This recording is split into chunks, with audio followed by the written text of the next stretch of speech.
Alrighty then. Hello, everyone, and welcome to our final discussion session of Minds 2021, titled Mental Health During and Beyond the Pandemic. I am Sarai Guerrero, and I will be the chair for this session, which is starting now. Before we get started, I would like to thank the speakers and you, the audience, for your attendance and participation today. This conference couldn't have been made without you. So, just some session guidelines. Feel free to turn on your video, but keep in mind that you'll need to keep your microphone muted during the course of the session, and as well as the image shown here does show you how to turn on and off your live transcript / captioning if it is required. We will be recording and streaming the sessions and stop for the last part, around 10 minutes or so, to be unrecorded for audience questions and Q&A. We also want to put in the general warning that there are trigger warnings as sensitive subjects may be discussed, and we are not a healthcare professional, nor do we provide counseling or therapy. You can visit the resource page on the Minds in Academia website to refer to collected resources that might be able to help you. We ask that you remain respectful of others. Inappropriate behavior or comments will not be tolerated and may result in your removal from the conference. If you need help during the session, please contact IT in Zoom or email the Minds Conference at minds.conference@gmail.com. Enter questions into the chat, and when we get to the Q&A, I will be asking them to the speakers on your behalf.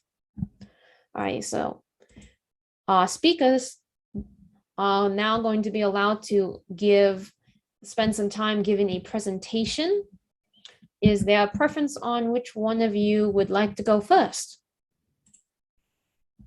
Oh wait, I forgot the bios. My apologies. That was really rude. There are bios for me to read. So how can we go on without knowing who our speakers are? So first we have Dr. Elena, who is a biophysical and computational chemist. She attained her PhD in computational biophysics from the University of Western in 2012. After a few years of postdocing, she is now a senior lecturer at the University of Queensland. The research in her lab combines computer simulations and biophysical chemistry to understand how small molecules interact with biological membranes. She is passionate about supporting diversity and equity in STEM and is teaching the next generation of scientists to be critical thinkers. Our second speaker is Dr. Neda, who is a fifth-year PhD candidate at the Institute of Medicine at the University of Toronto, and her research focus is on investigating structural and functional MRI scans in the population at risk of Alzheimer's dementia. She has received the Alzheimer's Society Research Program Doctorate Award for her studies. Neda holds a medical doctorate from Tehran University of Medical Science and a master's degree in cognitive neuroscience from Trento University, Italy, and the Donors Institute, the Netherlands. Neda is the co-founder and executive director of the IMS International Community Group. All right, that fumble aside, now which one of the speakers would like to go first with their presentation? Thank you for the introduction, Sarah. Mine was a long introduction. Are you okay if I go first, Neda? Yeah, sure. Yeah, go ahead. Yeah, please. I think my talk might sort of lead into what you, when I saw your slides. So let me share my screen. Now, hopefully, if technology works, you should be able to see the slides. Thank you, Alexandra. Well, welcome everyone. Yes, and thanks for the introduction, Sarai. My name is Evelyne Deplazes, and I am at the University of Queensland in Brisbane, in Australia. And thanks very much for the organisers of the conference to invite me. This is actually my first time that I'm sort of publicly talking about things related to academic mental health. I've been quite active about it on Twitter, since I only recently joined Twitter about 6 months ago, but this is the first time I'm actually talking at an event about it. So I first like to start with what we traditionally do in our institution in Australia is to acknowledge the traditional owners of the country that I reside on at the moment. And I would like to acknowledge the traditional owners and their custodianship of the lands of which I'm meeting you today, which is the Turrbal and the Yugera people. I pay my respects to their ancestors and their descendants, and who continue to be the cultural and spiritual connections to the country. We recognise their valuable contributions to Australian and global society. So a bit about me, and I did something you probably should never do, is I Googled myself. I Google imaged my name, and it was actually quite interesting because what came up is not a bad representation, I suppose, of where I'm at the moment. So on the left, you can see, as Sarai said, I'm a biophysical and computational chemist. I got my PhD from the University of Western Australia in 2012. I then did the traditional postdocing for a few while, and then over the last few years, I slowly transitioned into becoming a PI. And I was very fortunate that I'm one of the few fortunate ones that actually landed a position as a senior lecturer just recently. So 10 weeks ago or 12 weeks ago, I moved from the University of Technology, Sydney, to the University of Queensland here in Brisbane to start my position as a senior lecturer. And I'm at the moment in the process of building up my lab here while my small group still is in Sydney, unfortunately in lockdown at the moment. And so, but I've also been always been a very big advocate and open about diversity and inclusion in STEM. And at the start, this was very much focused on gender equity and women in STEM. And more recently, it's been more broader about diversity and inclusion so that everyone can thrive in academia or in STEM, in my particular case, STEM.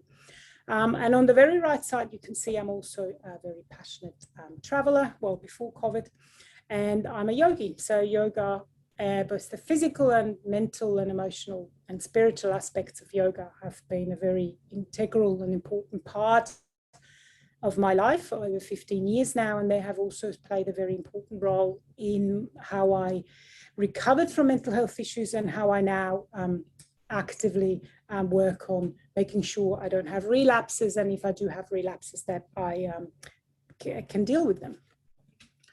So academic mental health, I suppose, for me, the mental health aspect has always been part of my life, and it's only recently, because I've become an academic, it sort of merged into academic mental health.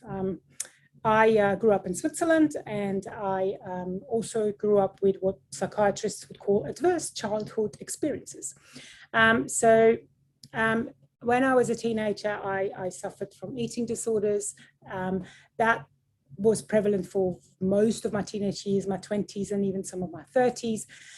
There was underlying complex PTSD and depression. So it's been a very, very long journey from sort of surviving to now probably more thriving and also sharing my experience. And at this stage, mental health, obviously, as we all know and seen in this conference, is something that many academics and students, PhD students, struggle with. And I'm no different because I have a long history of mental health issues. The busy life and pressure of academia can be hard to balance. And I really like this image, which on the right, which is victim, survivor, thriver, inspirer. And for me, this really sums up a lot of my journey, which I'm starting as a victim, spending most of my teenage years and 20s in survivor mode, and to some extent starting to thrive. And then in my 30s and now in my 40s, really spending more and more time and shifting more and more into thriving mode, but also now being an advocate and trying to inspire others. That doesn't mean that I don't have still days where I'm in surviving mode. And just recently I had a few days where I was really, really struggling, and I was deep in a hole, and it was really all about surviving and putting one foot in front of the other.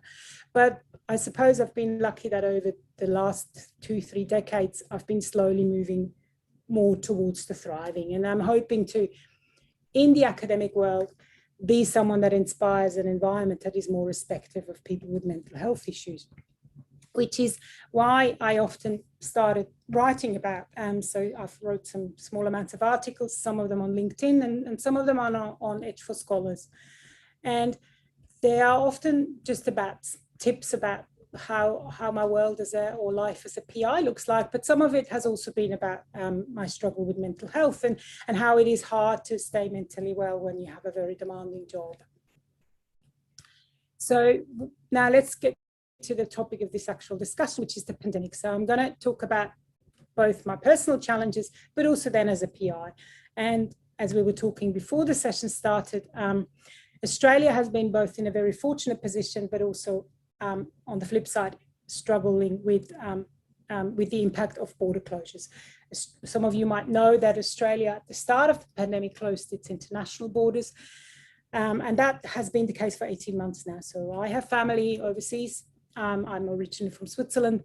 I have not seen my family for over 2 years now. It also made it very hard because I actually have a job. Well, I used to have my job in Sydney, here on the map of Australia, and now I'm in Brisbane. But my husband actually lives in Perth, and that is about a 5-hour flight from Brisbane. Before COVID, we used to see each other every 4-5 weeks. And that, unfortunately, has not been possible because not just the international borders are closed in Australia, but the internal borders between states have been closed. So last year, I wasn't able to see my husband for more than 6 months. And now it's been 3 months again because the border, as you see here in the line, to Western Australia is actually closed. So for me, one of the questions that came up in the speaker notes was, what challenges did people have during the pandemic? And for me, it wasn't new challenges. It was just that they were exacerbated. I was away from my support network. I couldn't go home to Perth. I did all of that while trying to build up a lab. It was also, I moved 4 times in the last 9 years because of my job. This has been quite stressful, and trying to transition from being a researcher to being a PI while a pandemic's happening is not exactly without challenges. It's also been very hard to see people losing their job. The higher education sector in Australia has been hit very bad by the pandemic. International border closures means no international students, and our government has failed to provide financial help for universities. So a lot of people, thousands of academics have lost their job. And it's been very hard to see that, while at the same time, I'm privileged and grateful to be in a supportive of mine personally, but as a bigger, the system has been struggling. And then from a viewpoint as a PI, and then I think Neda can give the viewpoint of a student, and I'm someone that just recently started to become a PI, and my lab has been locked down twice. So this is now the second time. In 2020, it was about 2 months, and now it's been locked down for 3 months. Obviously, that means it had a severe impact on my research. That doesn't stop the pressure of publish or perish. So the system moves on relentlessly, yet my lab has been shut down. So trying to maintain a productivity on one hand while being supportive to my postdoc and my students has been a real struggle. And I think some of the other speakers in previous sessions talked about how the system is literally relentless. So the system itself doesn't care about you. I'm just a number. I'm just someone that produces research. And while I have personally a lot of supportive people around me, the system itself doesn't particularly care. So I've also been trying to buffer a lot of the machinery and red tape in academia for my students. We are very fortunate in Australia that a lot of things are very regulated. People usually are on scholarships. They have an income. People have a right to 4 weeks of holiday a year. Most scholarships come with maternity leave. They come with sick leave. So we are very fortunate to have that framework. But the pandemic meant that a lot of students need to apply for extensions, and they're often not granted. So I've been trying to help my students to navigate that system, and it's just been frustrating to see how the system itself doesn't care. So you're trying to be that human buffer. I'm trying to be that human buffer for my students between what can be a ruthless system and hopefully produce a research environment that supports them. And, you know, rather than just running group meetings, we've been running catch-up sessions where we just have a cup of tea together or drink on Friday night, or where we do activities where we talk a bit more about how are you rather than just about the research, because it's been hard. My students can't see their families overseas.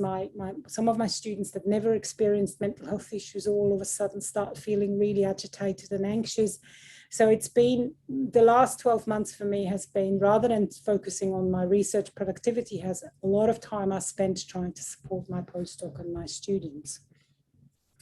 So, and I think it's a perfect sort of transition for our second speaker, because Neda can give you that perception, or have that view from a student rather than a PI. Yeah, thank you. It was actually interesting for me to hear from a PI point of view. Challenges are for everyone, that for sure. Can you see my screen?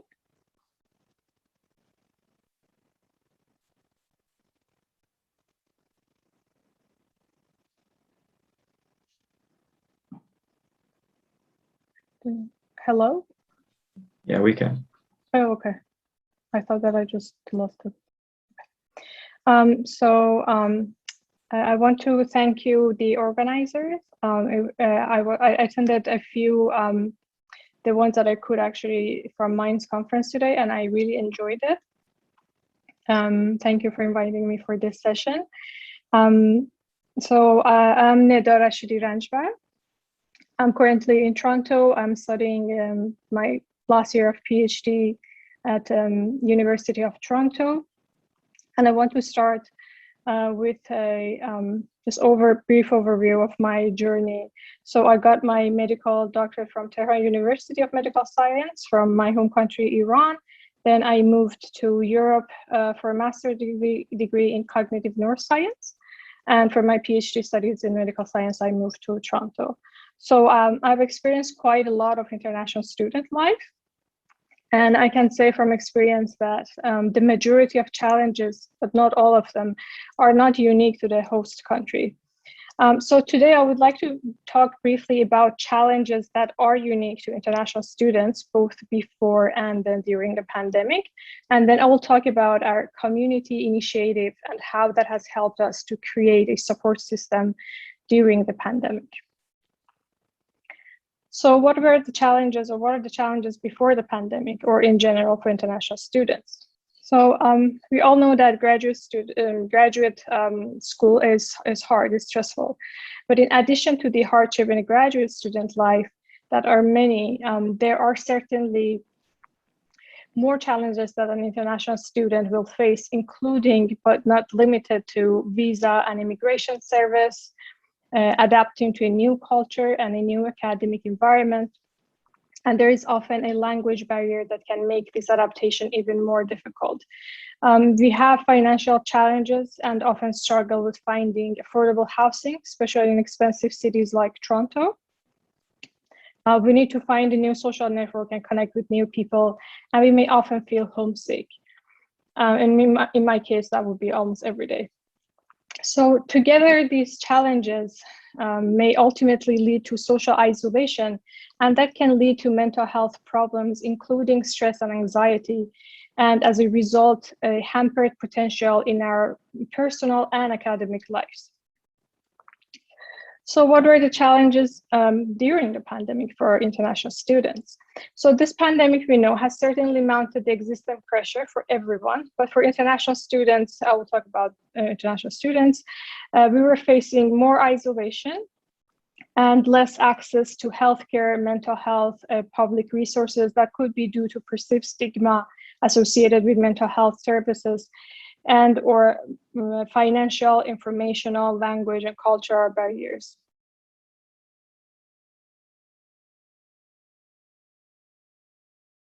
Without considering that many international students do not have a resident outside those campuses, nor they had accessibility to a safe return to their home countries, that due to closed borders, a reduced amount of international flights, or potential exposure to COVID-19 during the travel.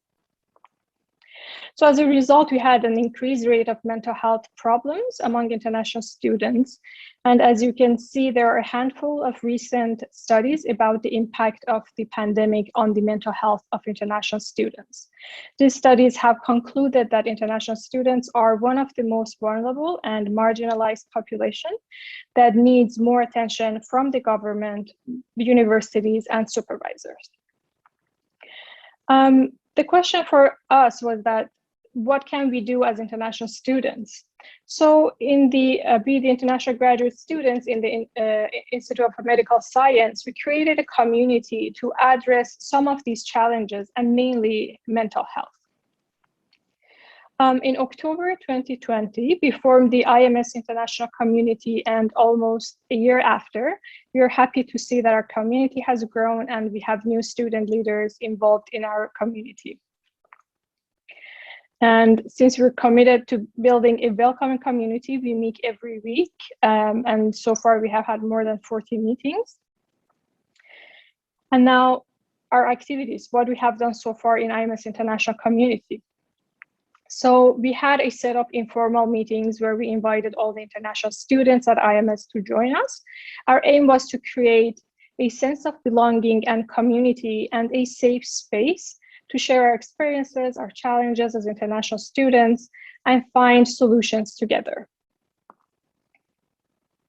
We have also created a monthly seminar series to create a space for science communication, networking, and again, creating a sense of community that can ultimately help us with our well-beings.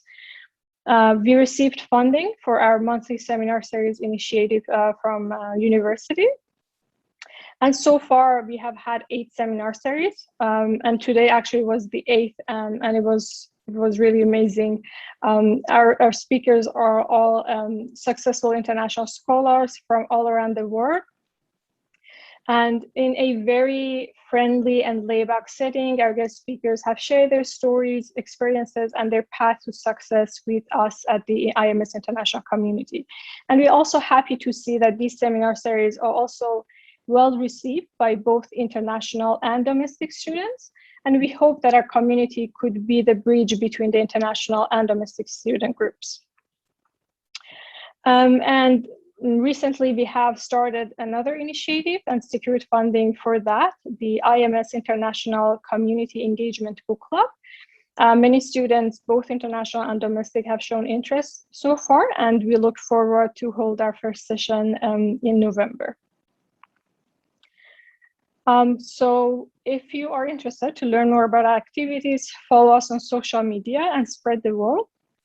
And also I want to say, if you are inspired to start your own community and you think we might be able to help, or if you have already established your own community and have a lot of experience to share with us, please reach out to us and we'll be very happy to hear from you.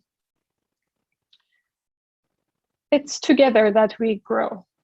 Thank you.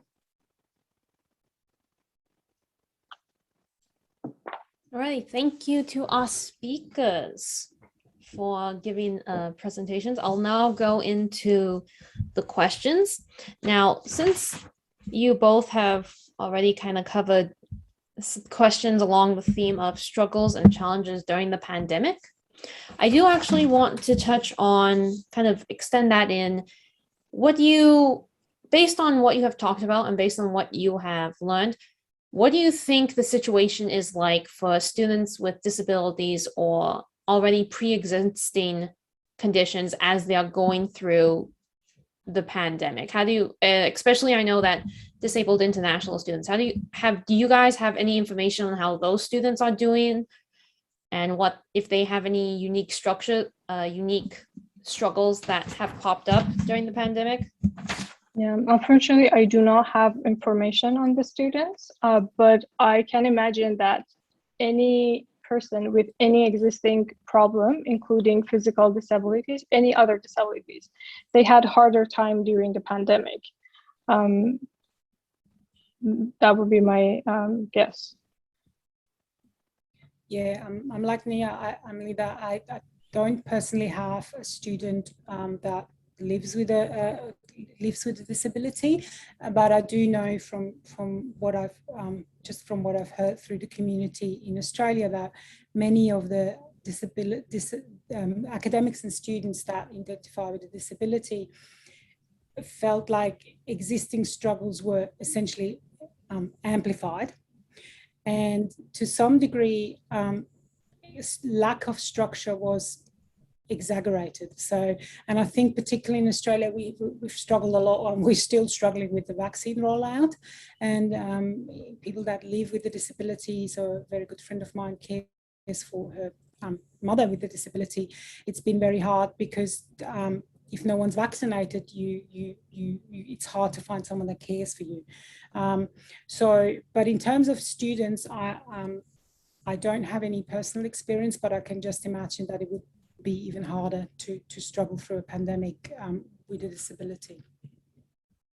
But if anyone of the listeners is from Australia or would like me to maybe help find some information in the Australian system, I'm more than happy to help. Alrighty, so I think you two actually did quite a good job talking about struggles and challenges during the pandemic. So I would like actually to start talking about the support systems, but specifically, since we do have this grad student versus PI versus point of views currently on the discussion, I would actually like to ask you, what do you think are the responsibilities of professors and higher ups versus students when it comes to helping each other on our day-to-day? So Neda, you set up that student group in order to connect with other students. And I think that's probably that's something, I'm guessing you're thinking that's probably something that students can do, but I would also like to know what you guys also think, you all would think about what a professor or a graduate student should also be responsible for, if that is actually a responsibility of a graduate student to set up those kind of groups. I think actually supervisors are highly responsible. They have people that are working under them, right? So the culture that they have established before or during the pandemic, that has a direct impact on everybody that is working in the lab. And it might be, based on personal preferences, but some PIs, they might not want to, get involved in the personal aspect of the student's life or what's happening, and they might be only interested in the academic, which is really not fair, because we are not just that, and we have a life, and it's been like a challenging time. So I think that supervisors are, they're the higher in the sort of a system, they're more responsible. Yeah, look, I agree with Neda, but I think unfortunately my experience in the Australian system is that it really boils down to the personal approach of the PI, or we call them group leader in Australia. And I have always been someone that is very inclusive, not just in terms of inclusive that everyone's welcome in my group, but also I've always been someone that shared my own struggle with mental health issues. I share my own personal life stories in my lab. So, and I think that's because I, like many academics, I live and breathe academia. I live and breathe science. So for me, a lot of my mental health struggles, I can't separate them too much from my personal life and my academic life, because like I wrote on my slide, you are not your PhD. That has been one of the biggest struggles for me, is to not, find a sense of I am good enough, find a sense of, hey, it's actually okay to take the weekend off. You don't always have to be the best at everything. This has been so much part of my personal life and part of me as an academic. And I've always shared that openly with my students and postdoc. And I welcome my staff and students to share it with me. And if they feel like they need to take a day off because they're struggling, they are welcome to. And because only when you are well, you are productive. But I've also seen PIs that have a very, very different approach. I've students who through friends and colleagues heard, maybe you should talk to Evelyne. I think she might listen to you. I've had students who come to me who are not from my group, who I didn't even know before, because they are with PIs that are really not supportive, where they say, look, I pay you, in Australia, you get a stipend. I pay you to do research. I pay you to do 10 hours a day, whatever many hours a day. And I don't care whether your cat has died, the kind of approach. And that's sad. I try to foster an environment where that's not the case. I think it's my responsibility to look after my students and my staff, and I think it's the university's responsibilities. And unfortunately, again, it comes down to personal, to the person, because my head of school at the moment, for example, is incredibly supportive of people, of their personal lives and their academic lives. But what if he leaves? He might be replaced by someone that is not. And then the university doesn't really have a lot of framework to enforce it. So it's down to the individual PI, group leader, or head of school or faculty dean to have a supportive environment. In Australia, we're lucky that we have a framework where students are paid through a scholarship usually. People have 4 weeks of annual leave, they have sick leave. But that is a framework. But beyond that, the support really depends on the individual PI. And that means you have to wisely choose. And I like to say to people that talk to me about when they want to do a PhD, I say, don't choose your project, choose your supervisor. I'm not saying that, I'm a chemist. I would have never done a project in synthetic chemistry because it's one of the few things I failed in undergrad. It's just, I'm not good at making things in the lab. So I became a computational chemist. So by all means, choose a project that you're excited about and that is based on your strength, academic strength. But within that, choose your supervisor, because you're going to spend 4 years in Australia, 4 to 4.5 years with that person in that group. And you better make sure that's a supportive environment, particularly if you are someone that is prone to mental health issues.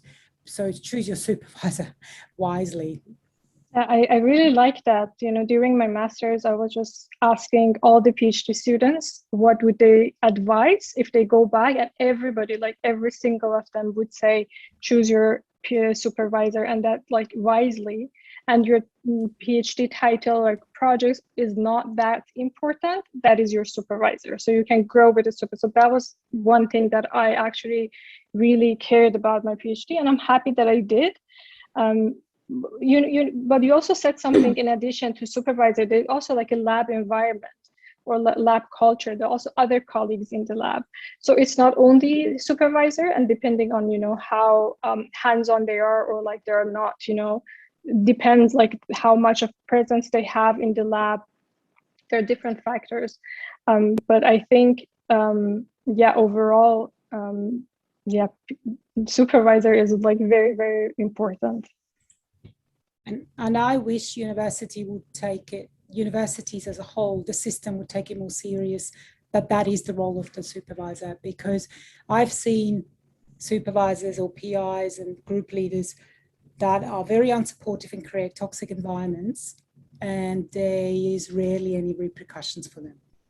As long as they bring in enough money and as long as they publish enough, quite often there's a lot of tolerance for negative behavior, provided, particularly if that particular group leader or PI is very successful. And by successful, I mean in the metrics of academia, of publish and bringing in money. And it is often then the PIs like me who really care for the students and postdocs that end up supporting people that aren't even part of my lab. But I wish universities, and I think we are moving towards a system, at least in Australia, where universities are taking this serious, but we still have a long way to go in making sure that there is not just reward for positive behavior, but also repercussion for PIs that create toxic environments. Alrighty. It looks like we have a question from the audience related to this, as well as a comment. Thank you. Okay. Thank you very much for great points and presentations, both to Dr. Deplazes and Neda. Thank you so much. I'm just wanted to comment on being an international student and having a disability. I personally have a lot of struggles with mental health, and I'm an international student.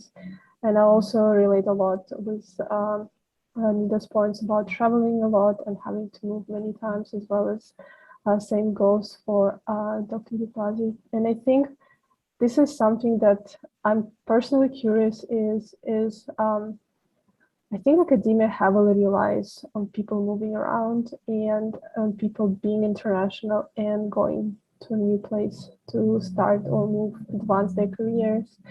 And if there is any ideas that you might have of how this could be embedded, the support for international students and researchers, as maybe some moving packages or something that would allow you to transition smoothly to a new area, as well as maybe providing more information, because I feel like before you actually move to the place, you cannot really find a lot of information, like the advice that you were giving about like researching PIs, things like that. How could we promote that, like access to that information before you actually transition to a new place?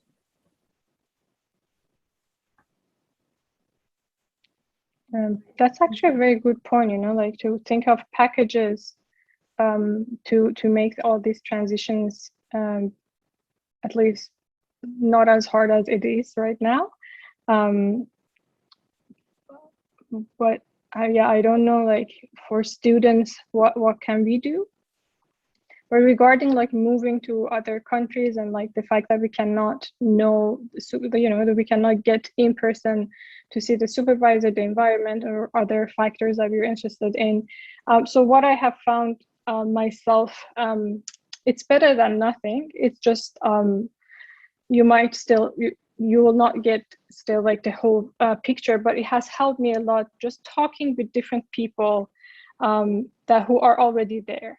And asking like different questions, what is important to me, how they would answer, like what is the, you know, for instance, in the lab, what is the attitude, how they talk about, you know, like there is always a sense, like you talk, what is the culture of the lab, for instance, how life and stuff, like what is the balance, is the prof, like is it does he care, does it or she, this stuff you can find out, but yeah, there are like still like some details. Yeah, but we will only find out when you arrive. And in addition to that, I would add, because like I had this experience, like because I'm an international, I might not have the exact same experience as a domestic student living in one environment or one lab, you know, like, so our perception is quite different due to cultural, language barriers, different stuff. So I would actually find people who are closer to me. So then I would think that their opinion might be, you know, better reflecting of what I'm looking for, if that makes sense.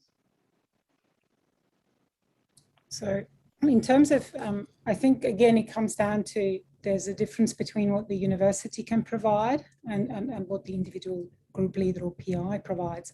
And I know in Australia, when you come as an international student, there is the International Student Association and the graduate school who try to connect you with a lot of things like housing services, how to deal with, you know, Medicare, how to deal with other government institutions, maybe the immigration services.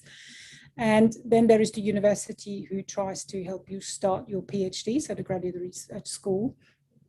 But I think it would be good if there would also be, I think, packages in terms of financial support would very much be useful, because I know it's it's costly to move. I've moved 4 or 5 times in the last 9 years, only within Australia, but I've been most of the time that was on the salary of a postdoc, which in Australia is quite reasonable.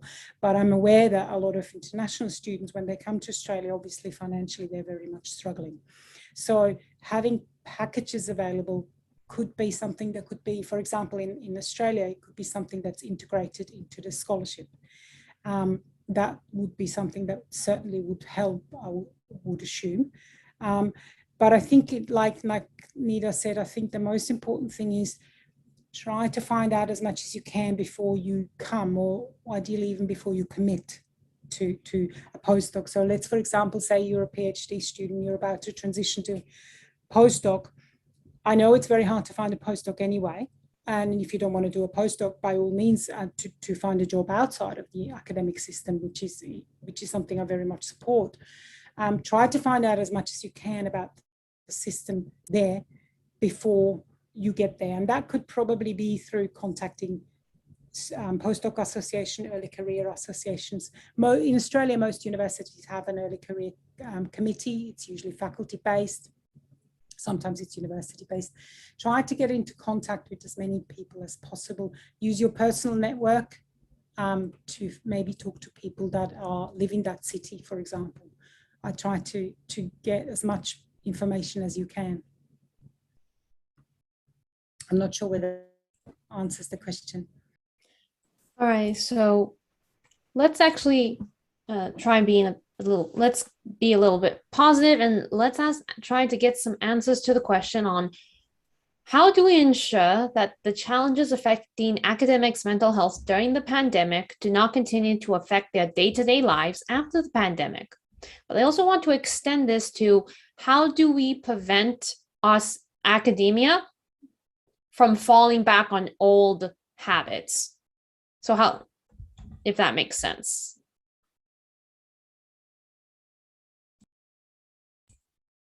Evelyne, you want to start this time? Oh, yes. Yeah, I can start. I think one of the things I really try is to now slowly move the advocacy and the environment I try to create in my own research group a bit outside, and that is not easy because you're working against the big machinery.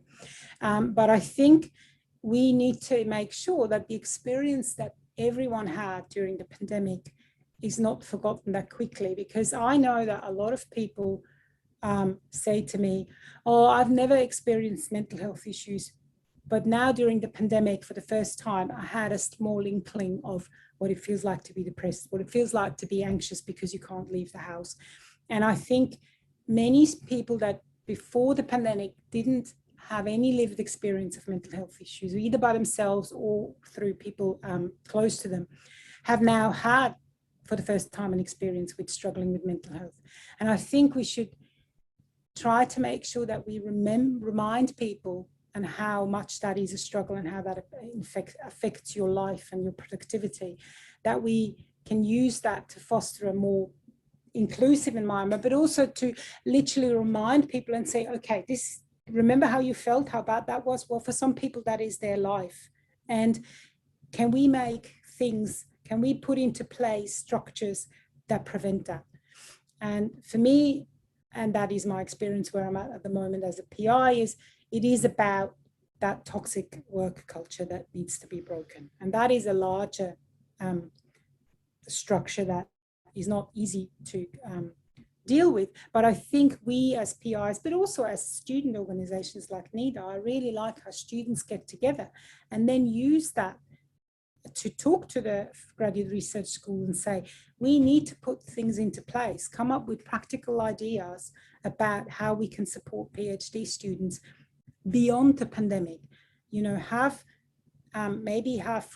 advocate for free counseling sessions for the PhD students, have a group that might be led by a psychologist where people meet once a month to talk about their struggles.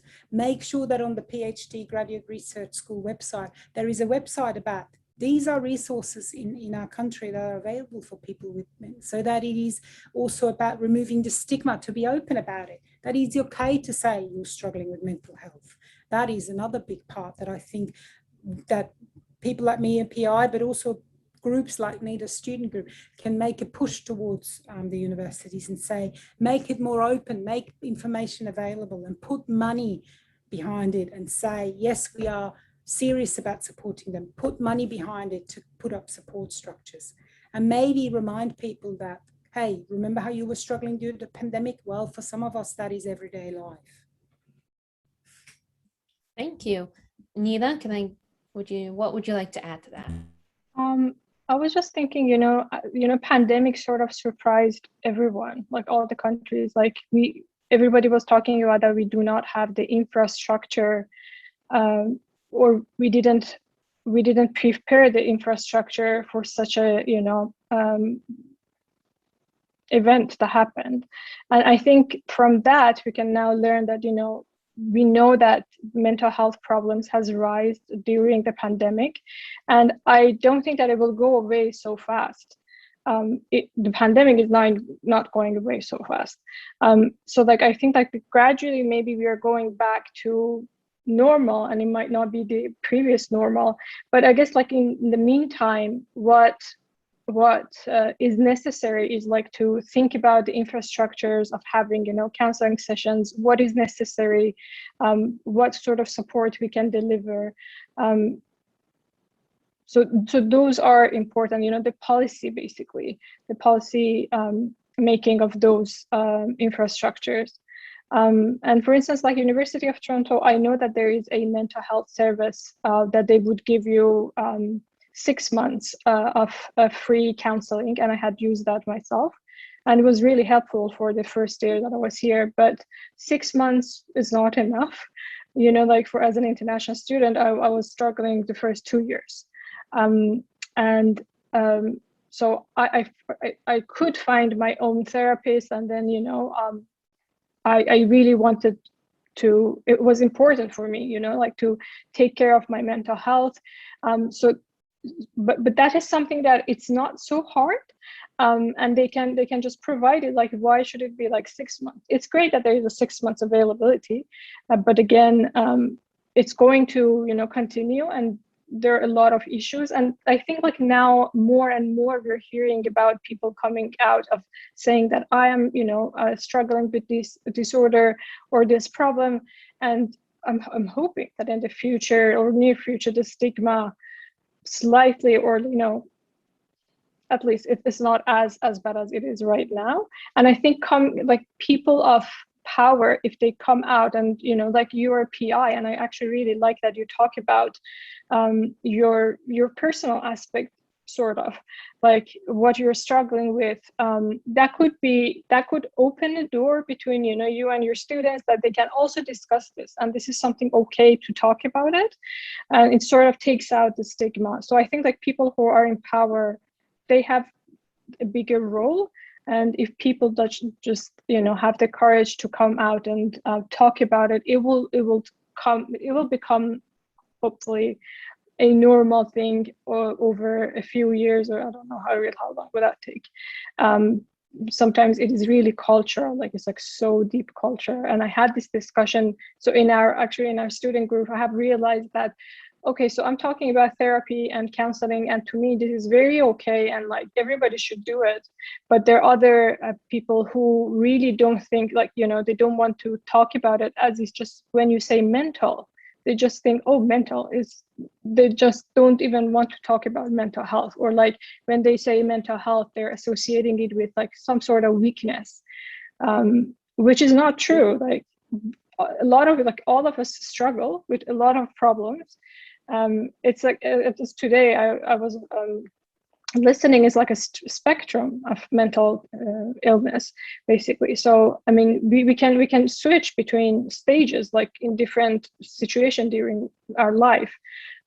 So I think, yeah, again, it goes back down to we can for sure advocate, but there is so much that we can do.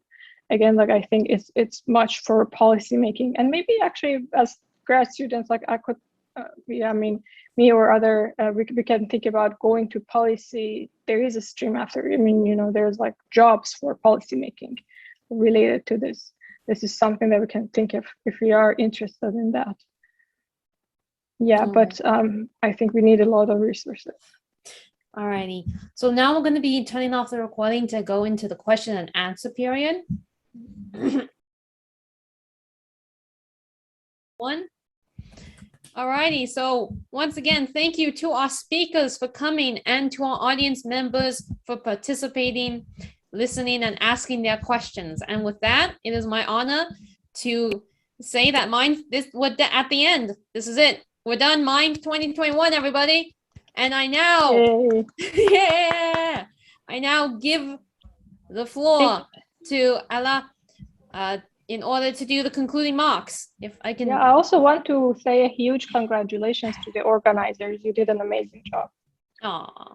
Thank you, Neda. I'm feeling extra emotional right now. It could be the fatigue. It could be the discussions were so great. This surpassed our expectations by 1,000,000%, and we're not just saying that because we organized this. This was very lovely. So on a more scripted, I guess, closing remarks. So this concludes the Minds Conference 2021, which is amazing. Thank you all so much for being here. On behalf of the organizing committee and Dragonfly Mental Health, I would like to thank you all and the speakers today for such great discussions. These conversations held today would not have been as fruitful if it weren't for your interest and great passion for this very important topic. This conference was a tremendous venture, and none of it would have been possible without the work of the many volunteers behind the scenes. We hope that you all thoroughly enjoyed the sessions and that based on the conversations held today, we can begin to respond together to the systemic issues regarding mental health in academia. The sessions were held over 4 time zones, and they have been partially recorded and subject to the approval of our speakers will be made available to on our website. We will notify you by email when these become available. In the meantime, feel free to check out our website where you can find mental health resources that were collected from our attendees as well as our team from all over the world. As we end off the conference, we kindly ask you to provide us feedback via the short form survey. Oh, it's contagious. So that we can make improvements for this conference moving forward. So I'm going to paste it here in the chat, and we're also going to send it to you by email shortly after. And with that, thank you all so much for your time, and we hope you have a lovely day. Woo! Thank you for having me. Woo! Bye. Thanks for Bye, having me. everyone. We did it. Yeah. Thank Bye. you. History is made. Literally, it is. First International Mental Health Conference is officially made. Yeah. Bye. Hi, everyone. Bye. Let's all agree to get food and go to sleep. Self-care, yeah. That's the time. Bye-bye. Bye. Bye.